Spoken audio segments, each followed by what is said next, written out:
What is going on, everyone? Welcome to another very exciting episode right here on the MIgardener channel. In today's episode, I'm going to be answering a viewer question that has come up actually really frequently, especially this year, given how many people have put in gardens for the first time and are also first-time homebuyers. One of the questions we get most frequently is, Luke, with interest rates so low, my husband and wife, or my significant other and I, have been able to purchase a home.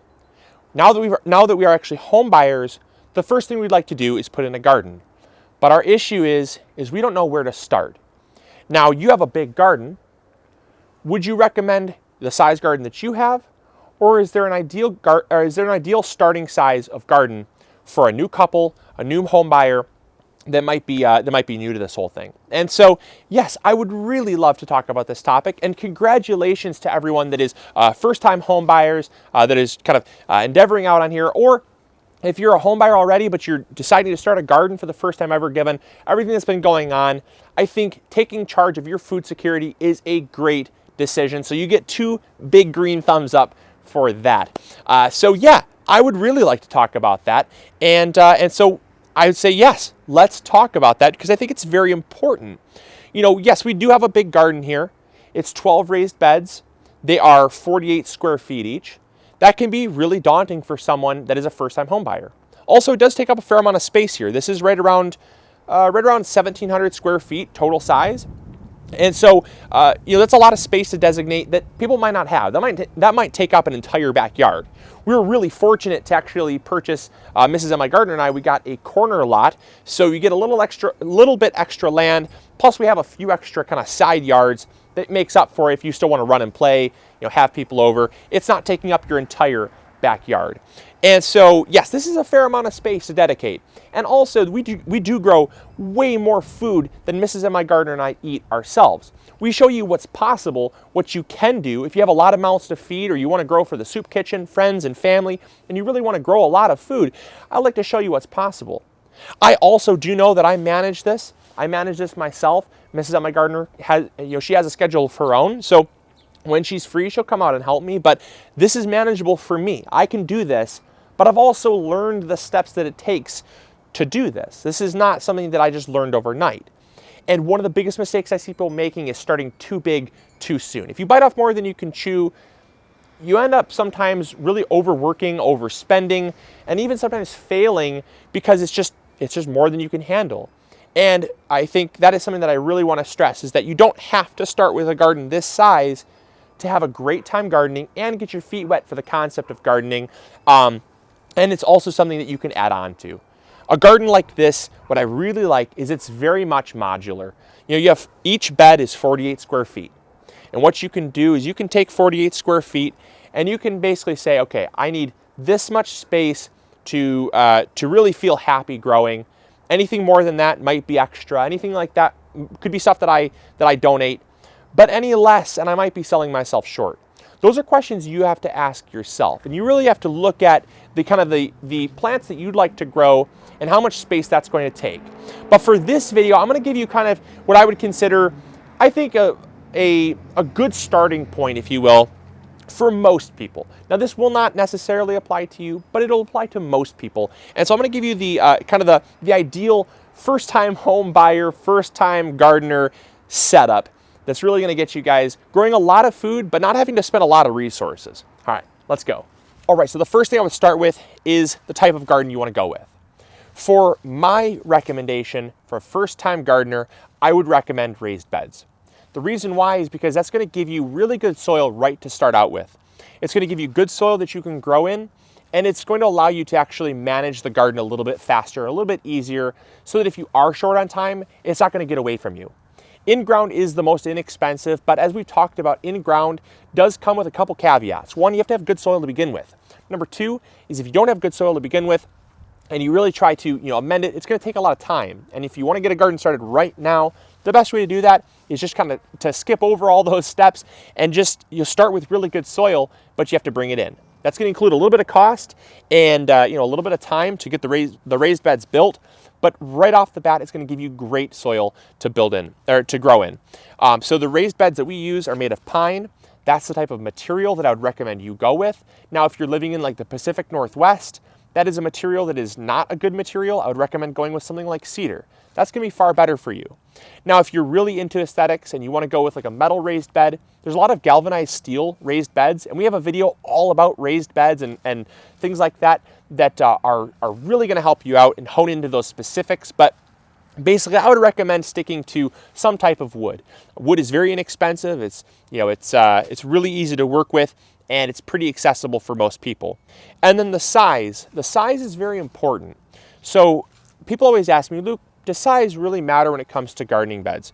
And the answer is yes, it really does, because you can start with a 4x4 square, and a 4x4 square is like your standard square foot gardening style bed. And the fact of the matter is that you can square foot garden on any size garden bed, not just a 4x4 bed. And nothing against Mel Bartholomew. He has a great book. He really shows people how to grow a whole lot more food in a tiny amount of space. But when you really get down to the finite details of growing a lot of food in very little space, what you notice is that having rectangular beds actually is going to help you out.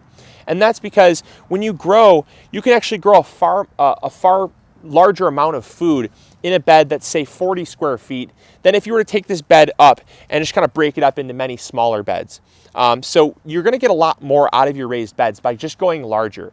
But too large is going to be difficult to manage. Again, these beds are 4 feet wide by 12 feet long, 48 square feet. So they're just a little under 50 square feet, but the length of them, the width of them is nice enough that I can reach from both sides. I can manage both sides. The length is long enough that I'm getting 12 linear feet of growing space. That is great for things like tomatoes. If you're looking at, say, tomatoes and you're growing in a 4x4 bed, you're going to find out really quickly that you can't grow that much food in a 4x4 bed, because if you want to grow tomatoes take up about 2 to 4 square feet per plant, depending on how you're growing them. If you're single stemming them, which I recommend, you're going to take about 2 square feet up. If you're growing them in like a cage, that's going to take about 4 square feet. That means you can plant only 4 tomatoes in 16 square feet. That's your whole raised bed, 4 tomato plants. But in a linear fashion, you can plant 1 row or even 2 rows of 6 tomato plants per space. And then it also affords you space in between those plants where you can plant other things, where you can actually intercrop. And so giving you, I think 48 square feet is probably the best size, in my opinion, to start with. Now you can dial that back if you want to like 36 square feet, or you can dial it back even further to like 28 square feet. But something that I would really caution you on is just going too small, because the larger you get, the more efficient it's going to be. Just remember that. Now, as of how many beds you're going to need, that's really going to be kind of dependent on, again, the type of crops you're growing. But for a new family, first-time home buyers that's just starting out gardening, what I would recommend is starting with 4 48 square foot raised beds. And how I've broken that down is based on kind of your again, the average household needs. That is going to allow you to grow 4 tomato plants, 6 cucumber plants, a small portion of lettuce for things like salads, a small portion of kale. You're only going to need about 3 to 6 square feet for something like kale. You can grow a little bit of cabbage. You can grow a little bit of carrots. And you can also grow something like peppers. If you want to dial back, let's say you don't need as many carrots, take half that space that you grow to carrots and grow 1 or 2 zucchinis in that same space. If you don't want to grow zucchinis, you could also plant something like, just more cabbage or more of something else. But with those things in mind, I'd recommend 4 raised beds that are 48 square feet each. That's going to give you just enough growing space to really grow things that you're actually going to enjoy. You're going to be able to grow enough of them that you're going to enjoy them longer into the growing season. One of the things that I see, and I see this so often, in fact, I think it was last year we made a joke about it, where you have 1 bean plant and you harvest 1 bean. What do you do with that? What do you do with 1 bean? You can't take it into the family and say, all right, guys, we're going to split this. And I think it was actually called, I'll post a link in the description box below to it, but I believe it was called Gardening Realities versus Expectations, or Expectations versus Realities. And in that video, I kind of highlighted that you really, in a joking way, you need to plant more than 1 bean plant in order to really have a sufficient food a food source that's going to continue to provide your family food. It takes time for those bean plants to all mature, and if you get 1 or 2 beans per plant, you need quite a few plants to actually harvest from to make a meal. And so the biggest mistake I see people making is saying, well, I want beans, I want carrots, I want cucumbers, I want tomatoes, I want peppers, I want cabbage, I want broccoli, I want cauliflower, I want a lot of things. But I am only going to grow in 16 square feet. You're not going to get a whole lot if you're only growing in 16 square feet. So you really have to understand that you have to go to a certain size garden to really make it worth your time, make it worth your effort, and actually make it something that's going to put food on your family's table. But then there is also that threshold where you get so much that you really sometimes have way more than you actually need. If you want to can, that's great. If you want to freeze, that's wonderful, or ferment, dehydrate. Those food preservation methods are wonderful. But this is really, I'm really trying to single out kind of the ideal size and thing you want to go for a first-time garden. So with that being said, I hope you guys enjoyed. I hope you learned something new. And as always, this is Luke from the MIgardener channel, reminding you to grow big or go home. Make sure to like this video, subscribe if you're not yet already. We got a lot more content coming out. I'll catch you all on the next episode. Grow big or go home, everyone.